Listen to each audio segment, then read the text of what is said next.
আসসালামু আলাইকুম। আজকের বিকেলের নাস্তায় বানালাম মজাদার চিজি ফিশ ফিঙ্গার।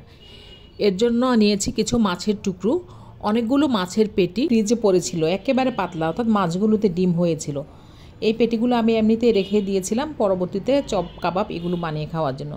আজকে মনে হলো কিছু ফিশ ফিঙ্গার বানিয়ে নেই, তাই এই মাছের পেটিগুলোকে ধুয়ে চুলায় বসিয়ে দিয়েছি। একটা কড়াইতে 1 চা চামচ সাদা ভিনেগার দিয়ে দিচ্ছি এবং সামান্য লবণ দিয়ে দিচ্ছি। ভিনেগার দেওয়াতে মাছের যে আষ্টে গন্ধ সেটা চলে যাবে। 1 চিমটি হলুদ দিয়ে এবার ঢাকনা দিয়ে দিচ্ছি ফুটে ওঠার জন্যে। মাছগুলো হয়ে গিয়েছে, এবার মাছগুলোকে একটা ঝাঁঝরি চামচ দিয়ে একটা প্লেটে তুলে নিচ্ছি। তারপর ঠান্ডা করে এর সবগুলো কাটা বেছে নিব। মাছের কাটা বাছা শেষ।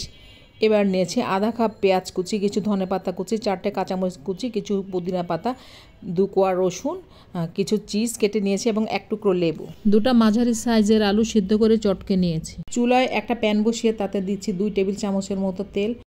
গরম তেলে পেঁয়াজ কুচি দিয়ে নরম হওয়ার আগ পর্যন্ত ভালো করে ভেজে নিচ্ছি। এবার পেঁয়াজ কুচি যখন ভাজা হয়ে নরম হয়ে আসবে, দিয়ে দিচ্ছি আধা চা চামচের কম আদা বাটা। একটু নেড়ে চেড়ে 1 কোয়া রসুনকে ভালো করে গ্রেট করে দিয়ে দিচ্ছি। এবার পেঁয়াজ রসুন আদাকে ভালো করে ভেজে নিচ্ছে যাতে এদের কাঁচা গন্ধ চলে যায়। দিয়ে দিচ্ছি কাটা বেছে রাখা মাছগুলো। এবার মাছগুলোকে নাড়তে হবে, সময় নিয়ে নেড়ে নেড়ে এগুলোকে ভাজতে হবে। আধা চা চামচের কম গোলমরিচের গুঁড়ো দিয়ে আবারও নেড়ে নেড়ে মাছগুলোকে ভেজে নিচ্ছি। এবার দিয়ে দিচ্ছি আধা চা চামচের কম ভাজা জিরের গুঁড়ো, আবারও এগুলোকে ভালো করে নেড়ে নিচ্ছি। কেটে রাখা কাঁচামরিচগুলো দিয়ে দিচ্ছি। কাঁচামরিচ দিয়ে আরও ভালো করে নাড়তে হবে। চটকে রাখা আলু দিয়ে দিচ্ছি। আলু দিয়ে ভালো করে নেড়ে নেড়ে আলুকে একদম মাছের সাথে মিশিয়ে দিতে হবে আর চাকা চাকা আলুগুলোকে ভেঙে একদম নরম করে নিতে হবে। এভাবে ভাজতে ভাজতে সব শেষে দিয়ে দিচ্ছি আধা চা চামচের কম গরম মশলার গুঁড়ো এবং স্বাদ মতো লবণ।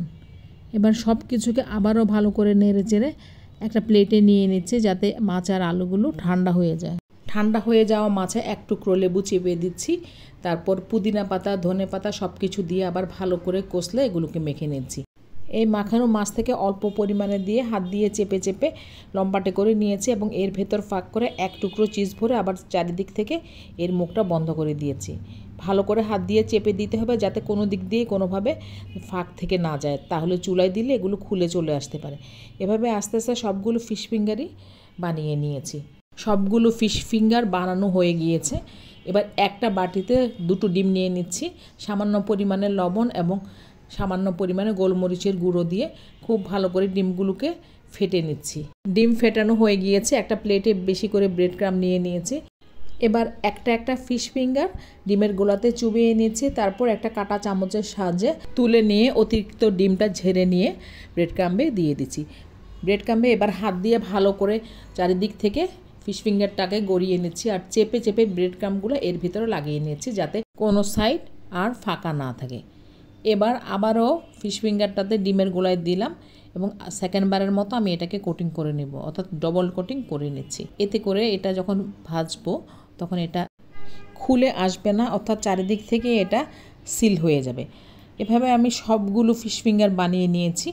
এগুলোকে 10 মিনিটের জন্য ফ্রিজে রেখে দিচ্ছি যাতে সেট হয়ে যায়। চুলায় প্যান বসিয়ে দিয়েছি। এবার এগুলোকে গরম তেলে আমি ভেজে নিব।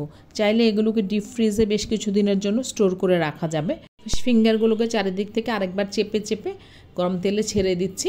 এতে করে ব্রেড ক্রাম ঝরে গিয়ে তেল নষ্ট হবে না। সবগুলো ফিশ ফিঙ্গার দিয়ে দেওয়া হয়ে গিয়েছে। এগুলোকে এবার উল্টে পাল্টে লাল করে ভেজে নিচ্ছি। ভাজা হয়েও গিয়েছে। এবার এগুলোকে তুলে নিচ্ছি একটা প্লেটে। তারপর এগুলোকে গরম গরম খেতে হবে, কারণ ভিতরে চিজ দেয়া আছে তাই। সবাইকে অনেক অনেক ধন্যবাদ। আল্লাহ হাফেজ।